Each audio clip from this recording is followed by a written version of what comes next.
നമസ്കാരം. Raf talk മലയാളത്തിലേക്ക് എവർക്കും സ്വാഗതം. വളരെ പെട്ടെന്നാണ് കാര്യങ്ങളൊക്കെ നടന്നുകൊണ്ടിരിക്കുന്നത്. നമ്മളതിൻ്റെ റൂമറുകളെക്കുറിച്ച് സംസാരിച്ചു കൊണ്ടിരിക്കുന്ന ഘട്ടത്തിൽ തന്നെ കേരള ബ്ലാസ്റ്റേഴ്സ് ഒഫീഷ്യലായിട്ട് പ്രഖ്യാപിക്കുന്നു, പ്രീതം കൊട്ടാൽ ബ്ലാസ്റ്റേഴ്സ് വിട്ടിരിക്കുന്നു. അപ്പം ബ്ലാസ്റ്റേഴ്സിൻ്റെ ഒഫീഷ്യൽ സ്റ്റേറ്റ്മെൻറ്റ് നമുക്കൊന്ന് പരിശോധിക്കാം. ബ്ലാസ്റ്റേഴ്സ് അതിൽ പറയുന്നത് ഇങ്ങനെയാണ്: കേരള ബ്ലാസ്റ്റേഴ്സ് FC-യും പ്രീതം കൊട്ടാലും തമ്മിൽ ഒരു മ്യൂച്വൽ ഡിസിഷനിലേക്ക് എത്തിയിരിക്കുന്നു, പരസ്പരം വഴിപിരിയാൻ.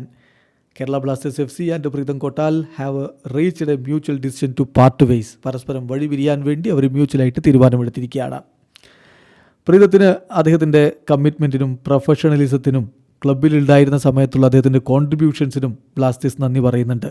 V would like to sincerely thank Pritam for his commitment, professionalism and contributions during his time at the club. Thank you Pritam എന്നാണ് ബ്ലാസ്റ്റേഴ്സ് ഇപ്പോൾ ഈ ഒരു സ്റ്റേറ്റ്മെൻറ്റിൽ പറയുന്നത്. എങ്ങോട്ടേക്ക് പോകുന്നു എന്ന് ബ്ലാസ്റ്റേഴ്സ് പറഞ്ഞിട്ടില്ലെങ്കിലും മറുഭാഗത്ത് ചെന്നൈയിൻ FC അദ്ദേഹം എത്തിയ കാര്യം അനൗൺസ് ചെയ്ത് കഴിഞ്ഞിട്ടുണ്ട്.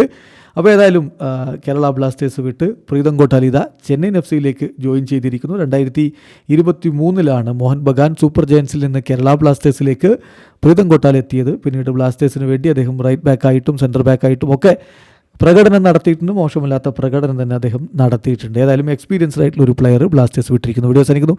ഫുട്ബോൾ ലോകത്ത് കൂടുതൽ വിശേഷങ്ങളുമായി റാഫ് ടോക്സിൽ എത്താം.